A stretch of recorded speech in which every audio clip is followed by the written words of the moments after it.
नमस्कार दोस्तों, स्वागत है आज की नई सी प्यारी सी प्रेम कहानी में। मेरे सपनों को हकीकत में बदलने वाले आप क्या हो? आप नहीं समझ सकते, आपके लंबे से घने ब्राउन बालों में उंगलियां फेरना ऐसा है जैसे जंगल के किसी गनेरी शाम में अल्लड़ प्रेमी के साथ रात बिताने का ख्वाब। आपका चेहरा तो जैसे भोर का सूरज 6 फीट की आपकी बलिष्ठ काया मेरे लिए तूफान का रास्ता रोक लेगी। प्रद्युमन, मैं वापस आऊंगी तो आप प्रांजल को एक बाई देंगे। वादा करो। आपके शरीर का अंश अपनी देह में सजाना चाहती हूँ मैं। प्रेषा, अभी तुम्हारी पढ़ने की उम्र है, इन ख्यालों को अब दिल से निकाल दो। तुम्हें कई सालों से यही समझा रहा हूँ मैं। विद्या साधना मांगती है, तुम्हारा ध्यान इतना भटकता है क्यों है? क्यों तुम अपने मन को इतनी खुली छूट देती हो? कैरियर बनाने का समय है ये क्यों नहीं समझती? चलो, कुछ भी नहीं कहूँगी आपसे फिर कभी, बल्कि बात ही नहीं करूँगी आपसे। प्रेक्षा, ये उसे अपनी और खींच आलिंगन में बांध उसके होठों पर मिठास से भरपूर चुम्बन रख देते हैं। फिर कहते हैं, तुम्हारा कैरियर से ध्यान ना बटे, यही चाहता हूँ ना मैं। पर मेरा ध्यान तुम्हारी और तब तक रहेगा जब तक तुम मुझ पर पूरी तरह ध्यान नहीं दोगे। मोहपाश में डूबी डूबी सी प्रेषा ने प्यार जताया। मेरे प्यार को नहीं समझती तुम। समझती हूँ, तभी तो तुम्हारे आगोश में डूबी रहना चाहती हूँ। अब तो तुम 19 साल की हो गई, बड़ी हो गई हो ना। अब और ध्यान ना भटकने दो।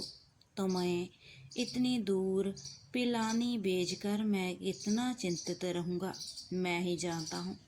लेकिन हमेशा रिजल्ट अच्छा करोगी तो यह 4 साल निकाल ही लूँगा।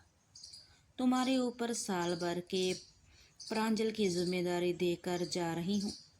एक तो पहले तुम्हारा ही खाने पीने और सोने का ठिकाना ना था, कोई देखभाल को ना था। अब कोचिंग की जिम्मेदारी के साथ मेरी गलती का खामियाजा भी।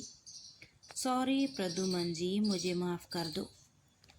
एक बार फिर प्रेक्षा को प्रद्युमन ने कस कर आलिंगन में बांध लिया। प्यार से उसका कान मरोड़ते हुए बोले, इस छोटी सी नासमझ बच्ची को अब बड़ी बड़ी बातें करना आ गया है। अब ज़रूर अपनी जिम्मेदारी ठीक तरह समझोगी।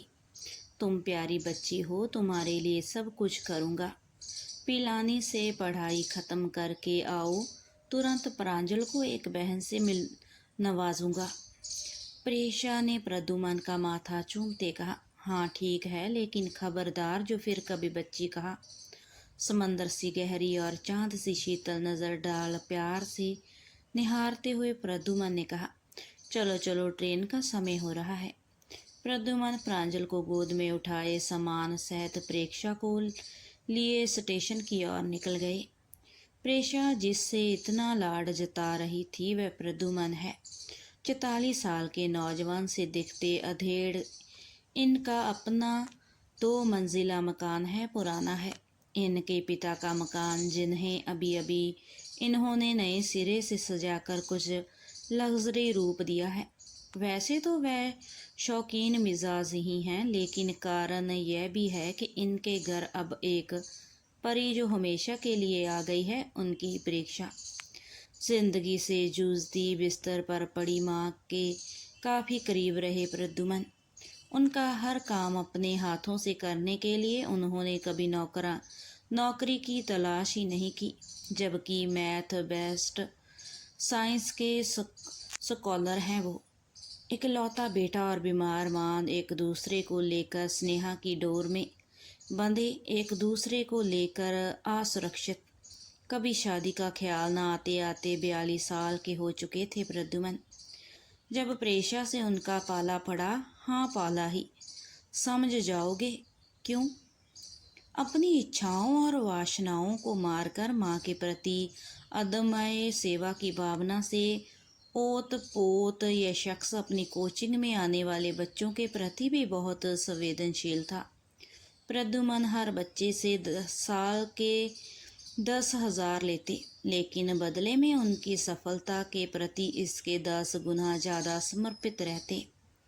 इनमें से कई बच्चे खुद ही अपने कैरियर के प्रति जागरूक थे, लेकिन कई बच्चे ऐसे भी थे जिन्हें सही दिशा में प्रेरित करने के लिए उन्हें बड़ी जुगत लगानी पड़ती।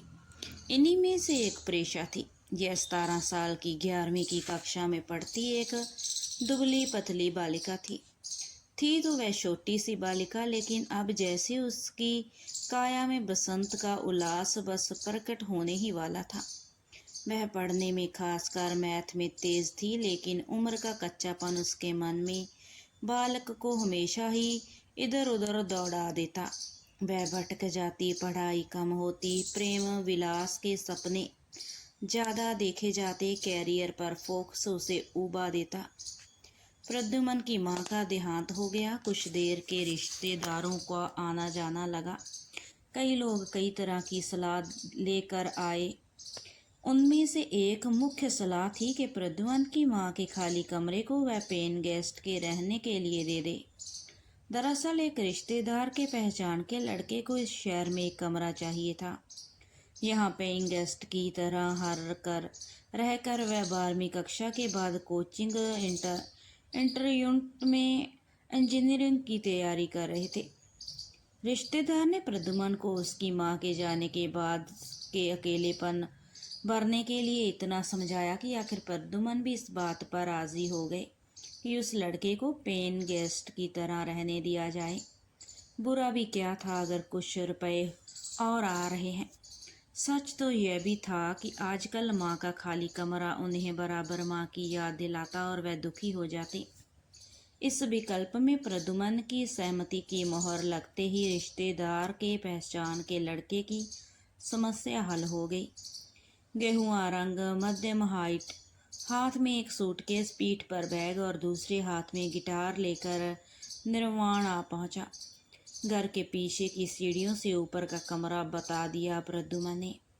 निर्वाण इस बड़े शहर में इंजीनियरिंग कोचिंग के लिए आया था। उसके छोटे से शहर में इस तरह की अच्छी कोचिंग की सुविधा नहीं थी और नामी इंस्टीट्यूट में कोचिंग के लिए भेजने का मतलब ही था उसके घर वालों का अटैची भरकर सपनों का बोझ साथ भेजना। उसे पूरी तैयारी के साथ जेजेई की एंट्रेंस परीक्षा में बैठना था। प्रद्युमन के घर निर्माण को सारी सुविधाएं थी। पढ़ाई के साथ साथ वह आसानी से गिटार के रियाज का समय भी निकाल लेता था। गिटार उसका पैशन था। अब वह एक के बाद एक गानों की धुन पर उंगलियां थिरकाता तो नीचे कोचिंग में बैठी प्रेक्षा अपनी सुध बुध खो देती। महीन सपने सतरंगी रथ पर बैठ इंद्रधनुष के पार चले जाते। अनुभूतियां सहर कर सिर से पांव तक दौड़ जाती और जब वह चौंक कर देखती तो गणित के सवाल पर उसकी कलम मुंह के बल चारों खाने चित पड़ मिलती। प्रद्युमन के सभी बच्चों पर बराबर नजर थी, लेकिन परीक्षा पर उनका ध्यान आजकल ज्यादा ही रहता। परीक्षाएं शुरू होने वाली थी, पर इस लड़की का हाल कुछ सही नहीं था।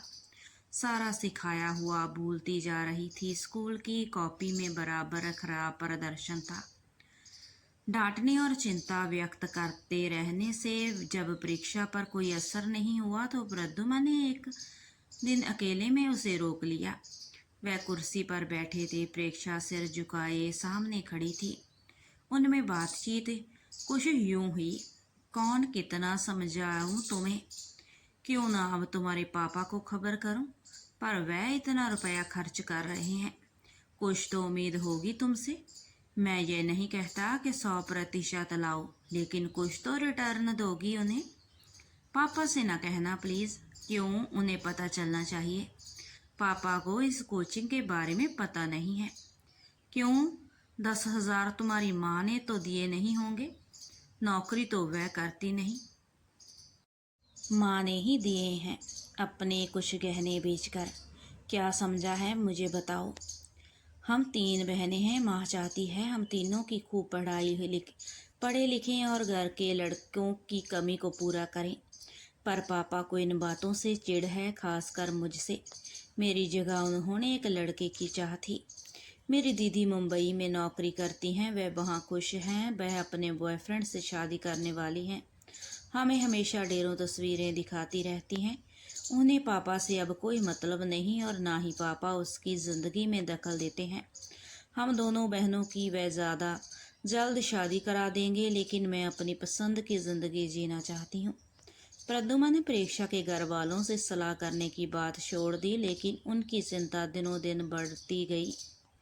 चोरी छुपे वैसे तो निर्माण से प्रेक्षा की नज़रें टकराती, लेकिन जहाँ इसकी प्रेरणा ही हो वहाँ रोके रोके से कौन रुकता है। तो दोस्ती की शुरुआत कुछ इस तरह हुई। निर्माण ऊपर अपने कमरे में गिटार बजा रहा था। उसकी धुनों ने प्रेक्षा की कोमल कल्पनाओं में पंख लगा दिए। एक दिन उसने जल्द पढ़ाई खत्म कर घर जाने की छुट्टी मांगी और अपना बैग समेटकर बाहर निकल आई। पीछे की सीढ़ियों का रास्ता पकड़ उसने और सीधे निर्माण के कमरे के दरवाजे की ओर पकड़कर लगभग उसके सामने खड़ी हो गई। आंखों में प्रशंसा, होठों पर सलज मुस्कान, कच्ची सी कली का आगे बढ़कर इस तरह मान प्रदर्शन नए शहर में नई उम्र के लड़के को भला क्यों ना अच्छा लगता। इश्क की बगी चल पड़ी उनकी। अब दोनों को अपना इस भारी व्यवस्था के बीच प्यार के लिए भी समय निकालना था। दोनों तालमेल बिठाते रहे। परीक्षाएं शुरू हो चुकी थी। परीक्षा की तबीयत कुछ दुविधा में डालने वाली थी। घबराहट भय निर्माण को खोने की शंका ने उसे परेशान कर दिया था। जैसे तैसे परीक्षा में ध्यान लगाने के बावजूद वह 11वीं की परीक्षा में सफल नहीं हो पाई। प्रद्युम्न मनहत में थे। उनकी स्थिति कुछ विकट हो गई। उन्होंने प्रेक्षा की मां से प्रेक्षा की ट्यूशन फीस ली हुई थी, लेकिन लाख कोशिशों के बाद प्रेक्षा का प्रदर्शन बचा नहीं पाए। उन्होंने प्रेक्षा से बातचीत बंद कर दी। प्रेक्षा भी अब यहाँ नहीं आ पा रही थी। समय कुछ और बीत गया। निर्माण का जेजुई में चयन हो गया और फिर रातों रात वह प्रद्युम्न से हिसाब चुकता करके ज़्यादा कुछ बोले बिना निकल गया। इसके 10 दिन के बाद प्रेक्षा प्रद्युम्न के घर आई और सबसे पहले बेचैन सी निर्माण को मिलने ऊपर गई। अपने अंदेशे को निर्माण से साझा करना था उसे, लेकिन खाली कमरे की दीवारों ने उसके गाल पर करारा थप्पड़ जड़ दिया। वह हैरान सी हर दीवार को ताकती रही। वह दौड़ती हुई नीचे आई। ट्यूशन वाले बच्चों की आज छुट्टी थी। वह प्रद्युम्न के आगे जाकर खड़ी हो गई। बड़ा रोष था मन में। कहीं प्रद्युम्न सर ने ही तो जाने का रास्ता नहीं दिखा दिया उसे। उन्हें पता चला ही रहा था उन दोनों के बारे में। सोचते हुए प्रेक्षा की सांसें फूल आई। वह अपनी परीक्षाओं और रिजल्ट के बारे में भूल चुकी थी। निर्माण के साथ उसके भविष्य के सपनों की चिंदी चिंदी बिखर जाना अभी उसका सबसे बड़ा सच था, और जिसलिए प्रद्युम्न नामक वास्तव में के इस कठोर धरातल को वह पहला जिम्मेदार मान चुकी थी। लिट्टी पिट्टी हाफती वह प्रद्युम्न से पूछ रही थी, निर्माण क्यों चला गया। रोष से भरी प्रेक्षा लगभग फट पड़ी थी प्रद्युम्न पर। प्रद्युम्न आश्चर्य से भर गए, लेकिन परंतु उन्हें प्रेक्षा की स्थिति का भान हुआ और फिर कुछ सहज हो गए। प्रेक्षा का हाथ पकड़कर सबसे पहले तो वह उसे अपने नज़दीक लाए और फिर कहा, प्रेक्षा, मैंने निर्माण से जाने को नहीं कहा। तुम बहम में इतना डूब गई हो कि तुम्हारे सर के ऊपर से इतने ही युग निकल कर चले गए, तुम्हें पता ही नहीं चला। तुम 11वीं कक्षा में फेल हो चुकी हो। निर्माण की कोचिंग समाप्त हो चुकी है। उसने अपने सपने को पकड़ लिया है। उसका इंजीनियरिंग में चयन हो गया है और वह वापस चला गया। तुम्हें कुछ भी बिताए बिना अब तुम भी होश में आओ। उसे लगभग झंझोड़ते हुए प्रद्युम्न आवेश में आ गए थे। प्रेक्षा रोते हुए वहीं जमीन पर बैठ गई। उसे अब सब कुछ लुटपुट जाने का आभास होने लगा था। वह देर तक जमीन पर बैठी रोती रही। प्रद्युम्न वहां से उठकर अपने कमरे में चले गए। कुछ देर बाद प्रेक्षा अपने चेहरे पर पानी डाल थोड़ा शांत हुई और फिर प्रद्युम्न के पास गई। जाते ही सीधे बोल पड़ी, निर्माण ने कुछ कहा था, वह मुझसे शादी करेगा, उसने मुझसे वादा किया और मुझे यह अंगूठी भी दी थी। यह अंगूठी बनावटी है, आर्टिफिशियल, उसके वादे की तरह। मैंने अंगूठी नहीं, उसकी भावनाएं देखी थी। यह अंगूठी नहीं, लाइसेंस था संबंध बनाने का। सब सौंप दिया था, कुछ बचा भी। माफ़ करना, मैं मजबूर हूँ यह सब पूछने को। तुमने मुझे बेइज्जत करने का पूरा इंतज़ाम कर दिया। तुम्हारी माँ को क्या कहूँगा मैं? नहीं पता यह लाइसेंस था या कुछ और। मैं क्या चाहती थी खुद ही नहीं समझ पाई। अब क्या? पापा से कहो जाकर, अपने घर में कह पाती तो आपके पास कहने को क्यों आती? आप निर्माण से कहो ना एक बार। कैसी लड़की हो तुम, जानती हो उसने तुम्हें बताया नहीं ताकि तुमसे संपर्क ना रहे। फिर भी मैंने उसके दिए नंबर पर पहले ही फ़ोन करके देख लिया। सब खत्म है, सब खत्म है। उसका नंबर भी जीवित नहीं है। इस कहानी का अगला भाग आप कल की वीडियो में देखेंगे। यहाँ तक आपको ये कहानी कैसी लगी हमें कमेंट में ज़रूर बताएं। वीडियो को लाइक शेयर ज़रूर करें। धन्यवाद।